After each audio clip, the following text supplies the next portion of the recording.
മിസ്സാണ്. മക്കളെ, നമ്മളോട് ഇംഗ്ലീഷ് എക്സാമിന് എപ്പോഴും ചോദിക്കാനുള്ളൊരു ക്വസ്റ്റ്യനാണ് കംപ്ലീറ്റ് ദ ഫോളോയിങ് അല്ലേ. ആദ്യം കുറച്ച് പോം തരും, അല്ലാന്നുണ്ടെങ്കിൽ ഒരു 4 വരി പോം തരും. അതിനെ ബേസ് ചെയ്തിട്ട് ബാക്കി വരികൾ കംപ്ലീറ്റ് ചെയ്യാൻ എപ്പോഴും നമ്മുടെ ക്വസ്റ്റ്യൻ പേപ്പറിൽ കാണാറുള്ള ക്വസ്റ്റ്യൻ അല്ലേ. അപ്പോൾ അതുപോലെ ഒരു ക്വസ്റ്റ്യൻ ചോദിച്ചാൽ നമുക്ക് എങ്ങനെ ചെയ്യാൻ പറ്റും? ഒരു ക്വസ്റ്റ്യൻ നോക്കാം അല്ലേ. ഇവിടെ ഒരു പോം തന്നിട്ടുണ്ട്, ആ പോം കംപ്ലീറ്റ് ചെയ്യാനാണ്. ഇവിടെ എന്താ പറഞ്ഞിരിക്കുന്നത്? I have a pet. എനിക്കൊരു പെറ്റ് ഉണ്ട്. It is a cat. അതൊരു പൂച്ചയാണ് അല്ലേ. It is so nice. It always is meow meow. അപ്പോൾ എനിക്കൊരു പെറ്റുണ്ട്, അതൊരു ക്യാറ്റാണ്. It is so nice and it always ഈ മ്യാവ് മ്യാവ് എന്നാണ് നമ്മുടെ പോം.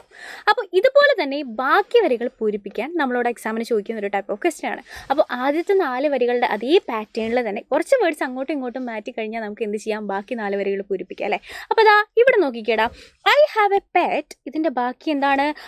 ഇറ്റ് ഈസ് എ ഡോഗ് എന്ന് എഴുതാം അല്ലേ. ഇറ്റ് ഈസ് എ ക്യാറ്റിന് പകരം ഇറ്റ് ഈസ് എ ഡോഗ്. പിന്നെന്താ? It is so nice. ഇവിടെ പറയുന്നുണ്ട് ഇറ്റ് ഈസ് സോ നൈസ് അല്ലേ. അപ്പം നമുക്ക് ഇറ്റ് ഈസ് സോ നൈസ് അതേ വരികൾ തന്നെ നമുക്ക് ചേർത്ത് കൊടുക്കാം അല്ലേ. It always say bow bow അല്ലേ. മ്യാവ് മ്യാവിന് പകരം ബൗ ബൗ ആക്കി. അപ്പോൾ ഇതുപോലെ 1-2 വരികൾ അങ്ങോട്ടും ഇങ്ങോട്ടും മാറ്റി കഴിഞ്ഞാൽ നമുക്ക് ബാക്കി വരികൾ കംപ്ലീറ്റ് ചെയ്യാം.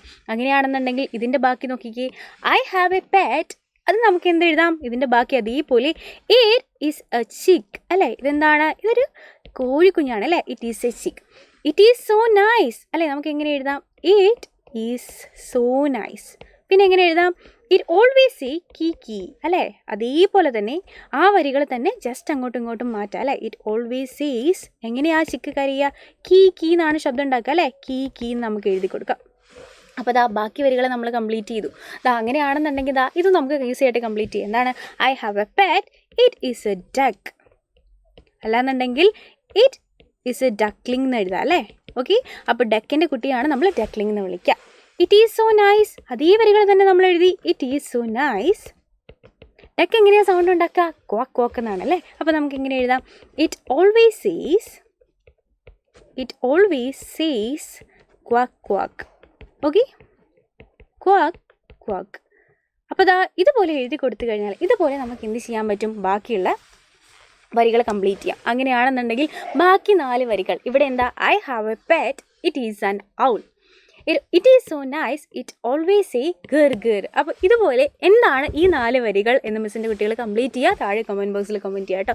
സോ ഇതുപോലെ കംപ്ലീറ്റ് അല്ലാന്നുണ്ടെങ്കിൽ ഒരു പോം തന്നിട്ട് അതിൻ്റെ ബാക്കി വരികൾ കംപ്ലീറ്റ് ചെയ്യാൻ എന്തായാലും നമ്മളോട് എക്സാമിന് ചോദിക്കുന്ന ഒരു ടൈപ്പ് ഓഫ് ക്വസ്റ്റ്യൻ ആണ്.